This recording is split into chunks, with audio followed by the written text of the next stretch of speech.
جس پر کسی نے چندہ مسجد کی تختی لگا دی تھی۔ جتنے بھی لوگ چندہ دیتے تھے وہ اس سوراخ میں سے نوٹ گزار دیتے تھے۔ پیچھے ایک صندوقچی بنی تھی، سارے پیسے اس سوراخ میں سے نکل کر صندوقچی میں جا گرتے تھے۔ ملا گھر کی طرف نکلا تو آبی نے اس دروازے کو تاک کر کہا، کیا خیال ہے تیرا بیچ اس مسئلے کے؟ ہم ایسے بے سہارا لوگوں کو مسجد کا چندہ جائز ہے کہ نہیں؟ میں نے اس کی صورت دیکھی تو وہ بہت ہی سنجیدہ نظر آیا۔ مسافروں کا حق پہلے ہے، میں نے طنزیہ لہجے میں کہا۔ تو پھر تو دھیان رکھ، میں یہ دروازہ کھول رہا ہوں۔ وہ میرے لہجے کے طنز کو نظر انداز کر کے دروازے کی طرف لپکا۔ میرا خیال ہے اس کی چھٹی حص ان دنوں کچھ زیادہ ہی تیز چل رہی تھی۔ اس نے دروازے کے ارد گرد کی دیوار پر ہاتھ مارا۔ بائیں ہاتھ پر ایک چھوٹے سے سوراخ میں اس کو تالے کی چابی مل گئی۔ مولوی نے اپنی آسانی کے لیے اس کو وہاں ڈال رکھا تھا۔ چابی ملتے ہی آبی نے جزاک اللہ کہا اور دروازہ کھول دیا۔ تختے کے پیچھے لگی صندوقچی کا ڈھکنا ہی اٹھانے کی ضرورت تھی۔ اس میں سے اسے 82 روپے 8 آنے مل گئے۔ وہ اس نے گن کر جیب میں بھرے اور پھر دروازہ بند کر کے میری طرف چلا آیا۔ 82 روپے 8 آنے کا آدھا کیا ہوتا ہے؟ بک نہیں یار، مجھے اس میں سے کچھ نہیں چاہیے، بس نکل چل یہاں سے۔ مگر وہ تو ناشتہ لینے گیا ہے، اس پر لعنت بھیج، وہ خود کھا لے گا۔ یہ کہہ کر ہم تیز تیز قدم اٹھاتے ہوئے وہاں سے نکل گئے اور سیدھے بڑی سڑک پر جا پہنچے۔ ملتان کے لیے ہمیں بس میں جلدی جگہ مل گئی، زیادہ انتظار نہیں کرنا پڑا۔ آبی بار بار کانوں کو ہاتھ لگا کر مسجد سے چندہ چرانے پر سخت شرمندگی کا اظہار کر رہا تھا۔ سفر بہت اطمینان سے گزرا۔ ملتان پہنچ کر ہم نے ایک چھوٹے سے ہوٹل میں ناشتہ کیا اور جیسے ہی گاڑی آئی ہم اس میں جا بیٹھے۔ بہت سا وقت ہمارا اس سفر کی وجہ سے خراب ہو رہا تھا، گرگابیاں اتر گئی تھیں۔ اب جو ہم لاہور کی گاڑی میں بیٹھے تو خدا کا شکر ادا کیا کہ اس نے اس مصیبت سے ہماری جان چھڑا دی تھی۔ پولیس سے ہم البتہ بہت ڈرنے لگے تھے، کوئی سایہ بھی کسی کا نظر آ جاتا تو ہم سر جھکا لیتے تھے۔ کشمور نے ہمیں تباہ کر کے رکھ دیا تھا۔ جس اذیت سے ہم گزرے تھے وہ تقاضا کرتی تھی کہ سر چھپا کر گناہگاروں کی طرح کسی جگہ بیٹھ جائیں، مگر وہ جو میری جان کو آسیہ کا آزار لگا تھا وہ چین نہیں لینے دیتا تھا۔ ہم جس ڈبے میں بیٹھے اس کے ساتھ ہی فرسٹ کلاس کا ڈبہ منسلک تھا۔ گاڑی چلی تو تازہ ہوا کے لیے میں نے کھڑکی کھول لی۔ باہر کا منظر بہت خوبصورت نظر آ رہا تھا، ہر طرف سبزہ ہی سبزہ تھا۔ میری آنکھیں تراوٹ محسوس کر رہی تھیں۔ میری طرح فرسٹ کلاس کے ڈبے میں کھڑی 2 عورتیں بھی شاید اس منظر سے لطف اندوز ہونے کے لیے دروازے میں آ ٹھہری تھیں۔ اچانک جو میرا دھیان ان پر پڑا تو میرا دماغ سن ہونے لگا۔ میرے سامنے ڈاکٹر نفیسہ کھڑی تھی، ہری بھری، تر و تازہ، جوان اور خوش رنگ۔ اس کا سراپا دیکھ کر میں لرز سا گیا۔ میں نے اسے کیسے حالات میں خود سے جدا کر دیا تھا، دوبارہ میں اس سے مل ہی نہیں سکا تھا۔ اس نے آنکھوں پر اینک چڑھا رکھی تھی۔ چند لمحوں تک وہ دروازے میں کھڑی رہی۔ دوسری عورت بھی اسی جیسی تھی، مگر بہت شوق و شنگ اور ہنسمکھ، وہ بھی شاید ڈاکٹر ہی تھی۔ چند منٹ بعد ہوا کی شدت سے تنگ آ کر انہوں نے دروازہ بند کر لیا۔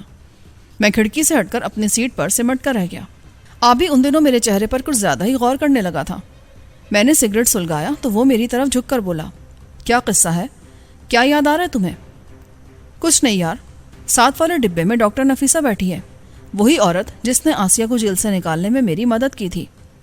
او گاڈ، وہ 7 کے ڈبے میں ہے؟ کیا کہتی ہے وہ؟ کہے گی کیا، بس ڈبے میں سفر کر رہی ہے، مجھے اس نے دیکھا نہیں ہے۔ اچھا، یہ وہی ہے نا جو جیل میں کام کرتی تھی؟ ہاں، اور اسے بہت دکھ تھا اس بات کا کہ اس سے جو بھی ملا تباہ ہو گیا۔ اسے اپنی قسمت سے بہت شکایت تھی۔ تو اس سے مل لو نا، ملاقات میں کیا حرج ہے؟ میرا خیال ہے کہ وہ تمہیں بھولی نہیں ہوگی۔ نہیں، میں ان کپڑوں میں ملوں گا تو وہ کیا سمجھے گی؟ میں خود ایسے پھٹے حال میں پھر رہا ہوں۔ ہاں یہ تو ہے، چلو دفع کرو، مٹی ڈالو، ایسی تو بہت سی مل جاتی ہیں۔ نہیں یار، وہ بہت مخلص تھی، مجھ پر جان وارتی تھی، میں ہی اسے کھو بیٹھا۔ ایسے حالات میں اب اسے مجھ پر کوئی اعتبار نہیں رہا ہوگا۔ آبی چپ ہو گیا۔ میری بات کا اس کے پاس کوئی جواب نہیں تھا۔ نفیسہ جب مجھ سے بچھڑی تو اس نے خدا جانے کیسے کیسے دکھ اٹھائے ہوں گے، مگر اس روز وہ پہلے جیسی نفیسہ ہی نظر آتی تھی، شادہ و فرح۔ معلوم ہوتا تھا اسے زندگی سے کوئی شکوہ نہیں ہے۔ اس کی سجی سوری آئینہ سی عکاس آنکھیں پہلے سے زیادہ روشن نظر آتی تھیں۔ لگتا تھا وہ کسی کے ہاں تیج تہوار میں شرکت کے لیے جا رہی تھی۔ انداز اس کا ایسا ہی تھا۔ خانے وال کے قریب پہنچ کر اس نے ایک بار پھر دروازہ کھول دیا۔ وہ دونوں اب پھر باہر کے منظر سے لطف اندوز ہو رہی تھیں۔ میرا سر کھڑکی سے باہر نکل گیا تھا۔ میں چاہتا تھا کہ وہ مجھے دیکھ لے اور پہچان بھی لے کہ میں وہی ہوں جس کے ہاتھوں اس کی زندگی تلخ ہو گئی تھی۔ اچانک اس کی نظر پیچھے مڑی۔ بیرونی منظر اس کی آنکھوں سے اوجھل ہو گیا اور وہ مجھے دیکھ کر دنگ سی رہ گئی۔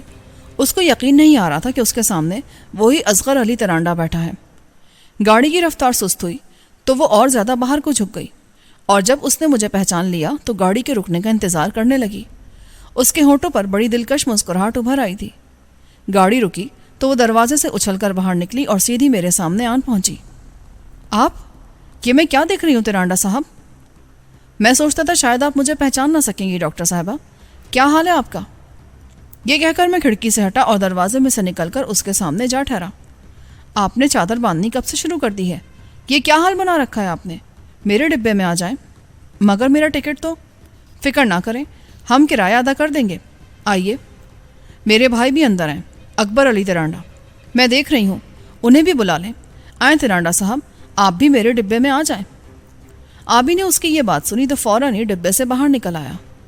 اچھا ہوا کہ آپ سے ملاقات ہو گئی، آپ سے ملنے کے لیے اصغر بہت پریشان تھا۔ آبی بولا۔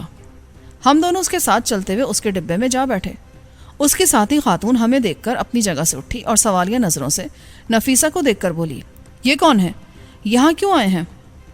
یہ ترانڈا صاحب ہیں، اصغر علی ترانڈا، اور یہ ان کے بھائی ہیں اکبر علی، ان سے ملیے، یہ ڈاکٹر زاہدہ ہیں۔ آپ سے مل کر خوشی ہوئی خاتون، یہ نہیں معلوم تھا کہ آپ سے ہماری یوں ملاقات ہو جائے گی۔ میں نے سیٹ پر سمٹ کر بیٹھتے ہوئے کہا۔ ڈاکٹر زاہدہ بڑی خیرہ کن عورت تھی اور مخاطب کو مروب کر دیتی تھی۔ کہاں جا رہی ہیں آپ؟ ہم تو لاہور جا رہے ہیں، مگر آپ کا رخ کدھر ہے؟ یہ کیا حلیہ بنا رکھا ہے آپ نے؟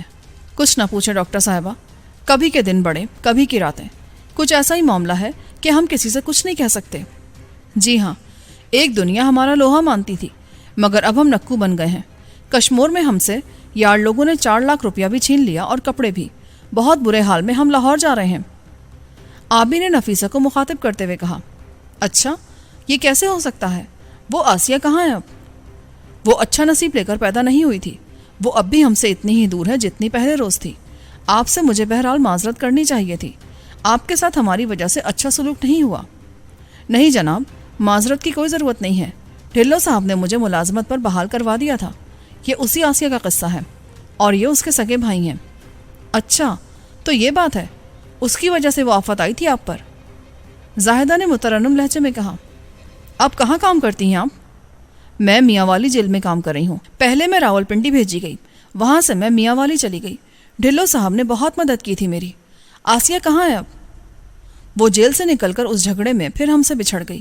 اس نے کسی عورت شب خیر کے ہاں پناہ لی، وہ میاں والی میں رہتی ہے، مگر اس کے ہاں اپنا بچہ چھوڑ کر وہ کسی جاگیردار کے ہاں جا پہنچی ہے، وہ قندیاروں میں رہتا ہے، اب ہم اسی کی طرف جا رہے ہیں۔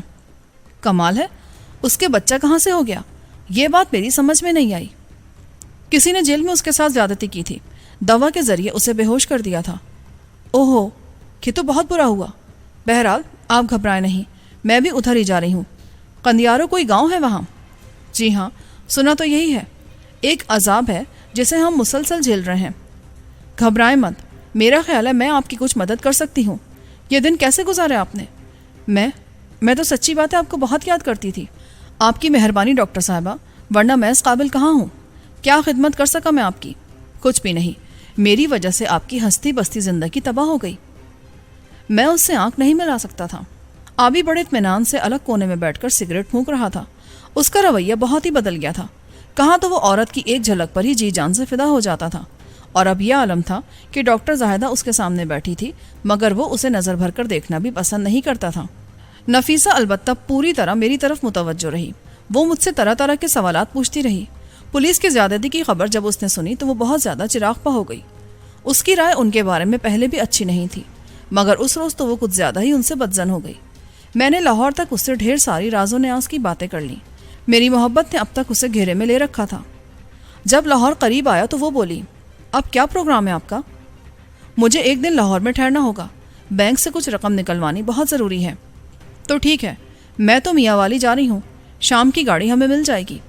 بہتر ہے، میں کل شام یا پرسوں تک آپ سے مل لوں گا۔ ہاں، یہ میرا پتہ ہے، اس پر مجھ سے آ کر ملیں۔ میں نے چھوٹا سا کارڈ لے کر اپنی جیب میں ڈال لیا۔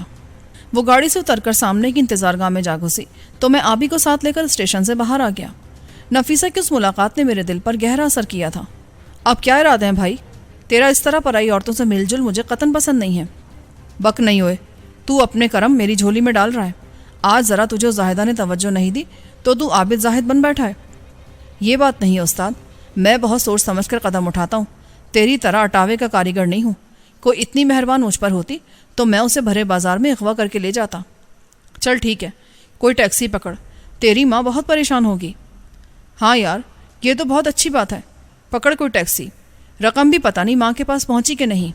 یہ کہہ کر وہ تیزی سے ایک ٹیکسی کی طرف لپکا اور اس میں بیٹھ کر اس نے مجھے بھی اندر بلا لیا۔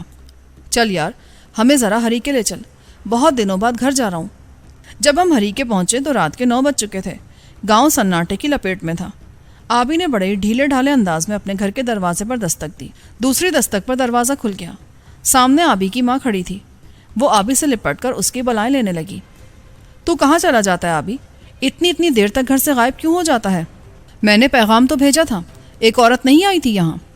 ہاں، وہ آئی ہوئی ہے، بڑی رقم تھی اس کے پاس، وہ اس نے مجھے دے دی تھی۔ پر رقم سے کیا ہوتا ہے بیٹا؟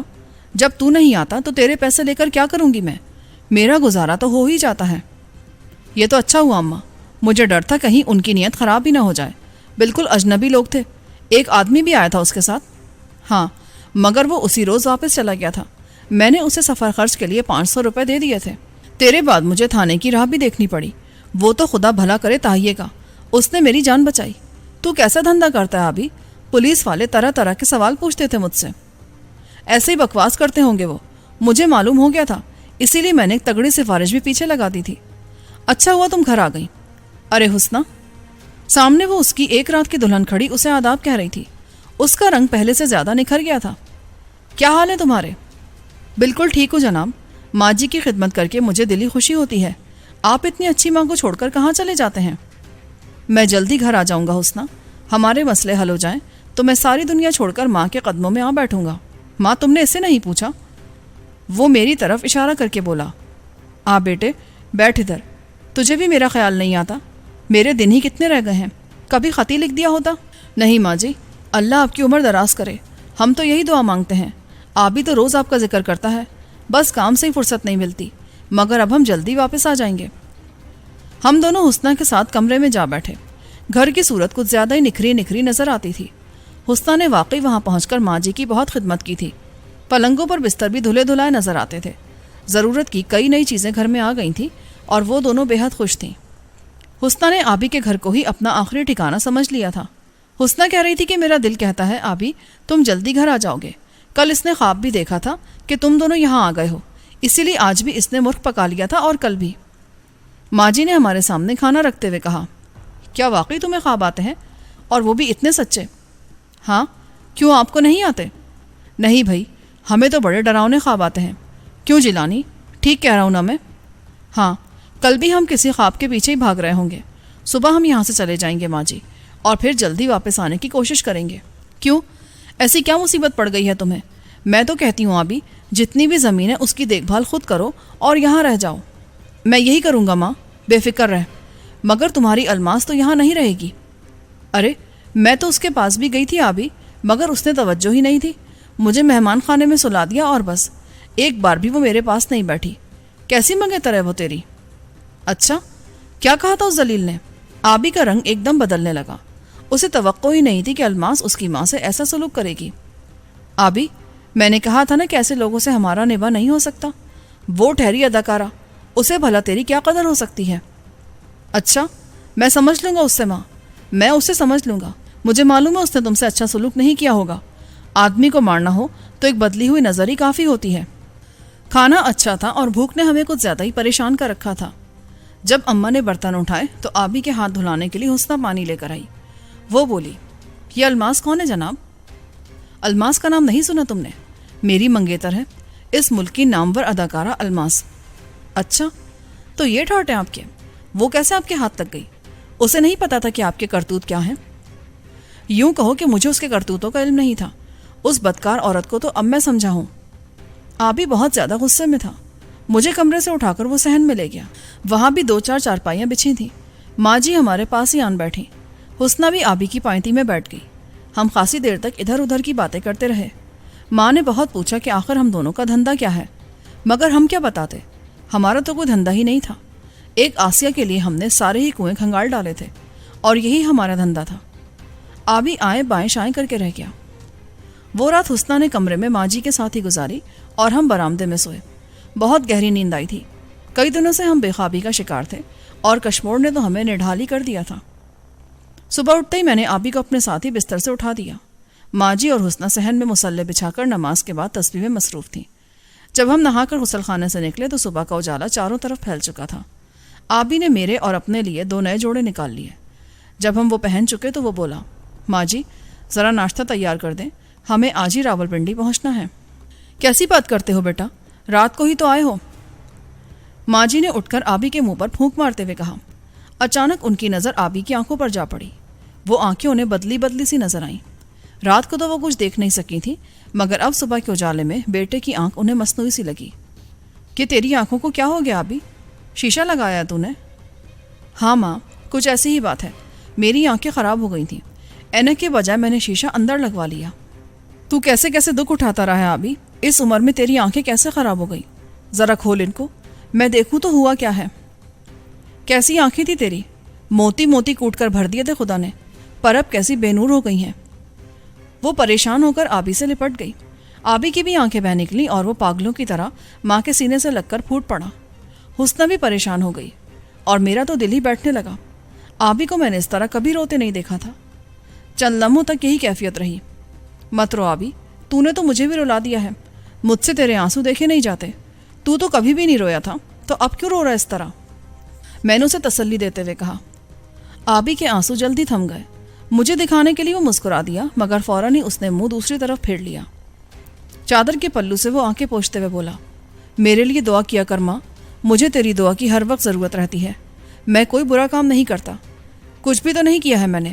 ایک ہماری پریشانی ہے، وہ دور ہو جائے تو میں تیرے پاس واپس آ جاؤں گا۔ میں تو ہر وقت تیرے لیے سجدے میں پڑی رہتی ہوں آبی، پتہ نہیں تو کیسے اتنا کٹھور ہو گیا ہے۔ ٹھہر، میں تجھے پیسے لا دیتی ہوں۔ یہ کہہ کر وہ اپنے آنسو پوچھتی ہوئی کمرے میں چلی گئی۔ حسنہ بھی ڈبڈبائی ہوئی آنکھوں سے آبی کو دیکھ رہی تھی۔ اس لڑکی نے مجھے حیران کر دیا تھا، وہ آبی کے بے حد قریب آ گئی تھی۔ اس نے شاید آبی کو ذہنی اور قلبی طور پر اپنا شوہر تسلیم کر لیا تھا۔ کچھ ایسی ہی بات ہوئی تھی۔ آبی بھی اس کو عجیب سی اپنائیت کے احساس سے دیکھ رہا تھا۔ وہ بولا، تم یہاں خوش تو ہونا حسنہ، یہ گاؤں کی زندگی ہے، کیسے رہو گی یہاں پر تم؟ میں یہاں بہت خوش ہوں جناب، ماں جی نے مجھے ایسا پیار دیا ہے کہ مجھے کچھ اور یاد ہی نہیں رہا۔ اس کی آواز بھی دھندلا گئی۔ آبی گھر سے جا رہا تھا اور اس کی جان پر بن آئی تھی۔ میرا خیال ہے کہ وہ آبی سے ملنے سے پیشتر واقعی صحیح معنوں میں ناقد خدا تھی۔ اس کا لب و لہجہ، اس کی چال ڈھال، اس کی رفتار کا وہ نپا دلا انداز یہی بتاتا تھا، اور یہ اچھی بات تھی، ورنہ ایسی لڑکیاں اپنی عصمت کہاں برقرار رکھ سکتی تھیں۔ اچھی بات ہے حسنہ، تم بھی ہمارے لیے دعا کرو۔ جیلانی کی بہن بڑی مشکل میں ہے، اس کو واپس لا کر ہمیں اور کچھ نہیں کرنا۔ میں گھر آ جاؤں گا، پھر تیرے بارے میں کچھ سوچیں گے۔ تو خوش تو ہے نا یہاں؟ ہاں، میں یہاں بہت سکھی ہوں آبی صاحب، اگر آپ یہاں آ جائیں تو پھر بات ہی کچھ اور ہو جائے۔ میں واقعی پہلے بہت دکھی تھی، مگر اب نہیں۔ اس کا ذہن سیدھی سادھی سوچ کا مالک تھا۔ اتنے میں ماں جی کمرے سے ڈھیر ساری رقم نکال کر لے آئیں۔ یہ لو، یہ 50,000 روپے ہیں۔ نہیں ماں جی، اس کی ضرورت نہیں ہے، بس صرف 5-10 ہزار ہمیں دے دیں، یہی بہت کافی ہے۔ نہیں یار، اس سے کیا ہوگا، ادھر تو زندگی سے لمبا ہی پنجہ لڑانا ہوگا۔ آبی جلدی سے بولا، یہی کافی ہے آبی، میں بینک سے رقم نکلواتا ہوں، آپ اس میں سے حسنہ کو بھی کچھ دے دیں۔ میں نے تو کہا اس سے، مگر یہ مانتی ہی نہیں، کہتی ہے مجھے یہاں پہ روپے کی کیا ضرورت ہے، سب کچھ تو ہے میرے پاس۔ حسنہ بولی، میں ٹھیک کہتی ہوں نا ماں جی، مجھے بھلا کیا ضرورت ہے؟ ٹھیک ہے بیٹی، اللہ تجھے سلامت رکھے، مجھے تو واقعی ایسی بیٹی چاہیے تھی، نہ کہ وہ اداکارہ۔ یہ کہہ کر 5,000 روپیہ ماں جی ہمارے ہاتھ پر رکھ کر واپس چلی گئی۔ اس گشتی کا تو میں ایسا بندوبست کروں گا کہ وہ یاد ہی رکھے گی۔ چل یار، دیکھتے ہیں اب کی بار تقدیر ہمارے ساتھ کیا سلوک کرتی ہے۔ اتنے میں ماں جی باہر آئیں اور ہم انہیں سلام کر کے اسی وقت باہر نکل آئے۔ آبی کی آنکھیں پھر بھیگنے لگی تھیں، جانے اسے کیا کچھ یاد آ رہا تھا کہ اب کی بار وہ زندہ واپس نہیں آئے گا۔ پولیس کے رویے نے اسے پریشان کر رکھا تھا۔ ہمارے اعمال کچھ زیادہ ہی زبان زد خاص و عام ہو گئے تھے، اور ہمیں یہی ڈر تھا کہ ہم اب مرے کہ تب مرے۔ میرا اپنا دل وسوسوں میں مبتلا تھا، 100 دن چور کا اور 1 دن شاہ کا۔ کوئی بھلا کب تک اتنے سارے نیولوں سے روح کے پنچھی کو بچا سکتا ہے۔ ہم گاؤں سے نکل کر بڑی سڑک پر آئے تو ایک بس ہمیں مل گئی اور ہم اس میں بیٹھ کر اسی وقت لاہور جا پہنچے۔ جب ہم ٹیکسی سے اتر کر بینک میں داخل ہوئے تو 9 بج چکے تھے۔ میں سیدھا مینیجر کے کمرے میں جا گھسا۔ آبی باہر ہی کھڑا رہا۔ اسے کاؤنٹر پر کھڑی ایک عورت کچھ زیادہ ہی بھا گئی تھی۔ مینیجر وہی پرانا آدمی تھا. وہ مجھ سے بڑے تپاک سے ملا. میں نے اس سے کہا کہ وہ مجھے ایک لوز چیک دے دے کہ چیک بک کا ٹنٹا میں نہیں سنبھال سکتا. وہ شریف آدمی تھا, فوراً ہی مان گیا. میں نے بینک سے 1 لاکھ روپیہ نکلوایا اور کہا کہ وہ 80,000 کا ڈرافٹ بنوا دے میاں والی کے کسی بینک کے نام. میں وہاں جا کر رقم لے لوں گا. 20,000 میں نے جیب میں ڈال لیے. جب تمام کارروائی مکمل کر کے میں کمرے سے نکلا تو آبی اس خاتون کے ساتھ بینک سے نکل کر باہر برآمدے میں کھڑا تھا. میرا خیال ہے آبی نے اسے پھانس لیا تھا, اور وہ گھر سے نکلی بھی اسی لیے تھی کہ کوئی اسے واقعی پھانس لے. اس کا انداز ایسا ہی تھا, سروں سا اونچا لمبا قد تھا اس خاتون کا, اور اسے یہ احساس تھا کہ وہ متاثر کر سکتی ہے. اپنی ساری دکان وہ خوب سجا سنوار کر باہر نکلی تھی, اور آبی کی ماں نے اس کی جیب میں 5,000 کے نئے نوٹ ڈال رکھے تھے, جن کو دکھانے کے لیے اس نے سگریٹ کے ساتھ پرس بھی جیب سے باہر نکال لیا تھا. مگر اس مصیبت کو میں کسی بھی طرح بھگتنے کے لیے تیار نہیں تھا. آبی کو دیکھتے ہی میں نے بڑے غصے سے پوچھا, کیا قصہ ہے بھائی؟ یہ خاتون کون ہے؟ یہ وہ مسکرا دیا. یہ دراصل میرے ساتھ پڑھتی رہی ہیں FC کالج میں. شمسا نام ہے ان کا. ایسے ہی بینک میں ملاقات ہو گئی ان سے. السلام علیکم. اس نے بڑے ہی مہذب طریقے سے مجھے سلام کیا. بہت دنوں بعد ملے ہیں یہ. اب تو میں ان کا نام بھی بھول گئی ہوں. بہت اچھے طالب علم تھے اپنے کالج کے. میں تو اکثر ان کے بارے میں سوچتی رہتی تھی. آج یہ مل ہی گئے. کالج کے ہیرو کہہ سکتے ہیں آپ انہیں. اب پتہ نہیں کیا کرتے ہیں. کیا شغل ہے آپ کا جناب؟ میرا نام SGMM پیرزادہ ہے. کچھ اپنا چھوٹا سا کاروبار ہے راولپنڈی میں. میں فرنیچر بناتا ہوں آج کل. آئے نا, آپ کو چائے تو ضرور پلانی پڑے گی. آخری بار یاد ہے آپ کو کہ آپ نے چائے کا بل دیا تھا؟ اب میری باری ہے. خدا غارت کرے اس آبی کو. وہ اس عورت سے لمبی پنگے بڑھا رہا تھا اور میرا راستہ کھوٹا ہوا جاتا تھا. جی ہاں, مجھے یاد ہے, اب تک یاد ہے. آپ نے اس روز گرے سوٹ پہن رکھا تھا. فروری کے دن تھے, سردی بہت پڑ رہی تھی. آبی مسکرا دیا. سالے میرے سامنے دونوں ہی جھوٹ بول رہے تھے. میں ہونقوں کی طرح ان کے پیچھے پیچھے چلنے لگا. یار پیرزادہ صاحب, ہمیں بڑی دیر ہو جائے گی. جانا بھی تو بہت دور ہے. چائے تو پی لینے دو انہیں. آخر حرجی کیا ہے؟ ہمیں کون سا امریکہ جانا ہے؟ آپ نے امریکہ دیکھا ہے کبھی؟ جی, میں 5 سال گئی تھی وہاں. مانچسٹر شہر میں رہی تھی. ہائے, کتنا پیارا سما تھا وہاں کا. آئیفل ٹاور بھی میں نے دیکھا. لگتا تھا ابھی گر جائے گا, مگر گرا نہیں. وہ مال زادی خواہ ہی آبی کی ہاں میں ہاں ملا رہی تھی. حالانکہ وہ وہاں گئی ہی نہیں تھی. کہاں آئیفل ٹاور اور کہاں مانچسٹر, کہاں امریکہ. میں نے چاہا کہ اس سے کہہ ہی دوں کہ تو نے کبھی چیچا وطنی بھی دیکھا ہوگا کہ نہیں, تجھے کیا پتا کہ مانچسٹر کہاں ہے. مگر وہ اپنی ہی بڑھ ہانکتی چلی گئی. ہاں, وہ شہر تو میں نے بھی دیکھا ہے.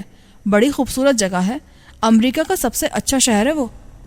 آئیں, میرے خیال میں یہ ہوٹل بہترین رہے گا. آبی نے چلتے چلتے ایک بڑے ہوٹل کے سامنے لنگر ڈال دیا. وہ خوش ہو گئی. ہاں, میرا بھی یہی خیال ہے. یہاں آرام کے لیے کمرے بھی مل سکتے ہیں. نہیں آبی, ہمیں یہاں ٹھہرنا نہیں ہے. اسے کہیں گاڑی میں ڈال کر جنگل میں لے جاؤ. ان ہوٹلوں سے مجھے سخت نفرت ہے. میں نے آبی کو ایک طرف لے جا کر کہا. وہ دیدے مٹکاتی ہوئی ہمارے قریب آ گئی. کیا مشورے ہو رہے ہیں؟ ہمارے بارے میں کوئی بحث ہے؟ ویسے آپ کے دوست ہیں بہت طرح. اسے کیا سمجھتی ہیں آپ؟ پورا بدماش ہے یہ. میرا کوئی کام سیدھا ہونے ہی نہیں دیتا. اب مجھے گاڑی کا مشورہ دے رہا ہے. کوئی لاد کر لے کر جانے والی چیزیں آپ کیا؟ میرا مشورہ تو یہی ہے, ان ہوٹلوں میں بہت خراب ہو لیے ہم. بھائی, ان سے میری پرانی دوستی ہے. کچھ اس کا ہی خیال کرو. میری کلاس فیلو رہ چکی ہیں. ان کو دیکھو تو صحیح. کوئی ان جیسی دیکھی ہے تم نے یہاں؟ آئے, چائے تو پی لے شمسا. یہ کہہ کر وہ ہوٹل میں داخل ہو گیا. وہ خاتون اب اس کا ہاتھ زیادہ بے تکلفی سے پکڑے ہوئے تھی. مجھے بھی مجبوراً ان کا ساتھ دینا پڑا. ان دونوں نے ہوٹل کے اندر پہنچ کر آخری کونے کی میز تلاش کی اور وہاں بڑی آزادی سے جا بیٹھے. میں نے اپنے لیے دوسری طرف جگہ ڈھونڈی جہاں سے میں انہیں بخوبی دیکھ سکتا تھا. جب انہوں نے دیکھا کہ میں بھی سامنے ہوں تو وہ خاتون اٹھی اور آبی کو ساتھ لے کر دوسری منزل کے ایک بند کیبن میں جا بیٹھی. آبی اس کیبن سے باہر نکلا تو میں نے دیکھا کہ وہ دونوں کمروں کی طرف لپک رہے تھے. کسی بیرے نے اندر ہی اندر کسی خلوت گاہ کا انتظام کر دیا تھا اور آبی جانتا تھا کہ میں نیچے بیٹھا کڑ رہا ہوں گا. مگر میں کیا کر سکتا تھا؟ بیٹھا ان کا انتظار کرتا رہا اور وہ FC کالج کے کیے ہوئے وعدے پورے کرتے رہے. حالانکہ میں جانتا تھا کہ آبی نے اسکول اور کالج کا کبھی منہ بھی نہیں دیکھا. مگر کس ڈھٹائی سے وہ دونوں کہہ رہے تھے کہ ابھی انہیں ایک دوسرے کی چائے بھی لوٹانی ہے اور کالج فیلو ہونے کے ناطے سے کئی اور مرحلے بھی طے کرنے ہیں. وہ خاتون بھی ایسی تھی کہ برابر FC کالج سے ناطا جوڑ رہی تھی. ورنہ میں سمجھتا ہوں کہ وہ جس درس گاہ میں پڑھی تھی وہ کسی اور ہی علم کی تربیت دیتی تھی. کالج تو محض ایک بہانہ تھا.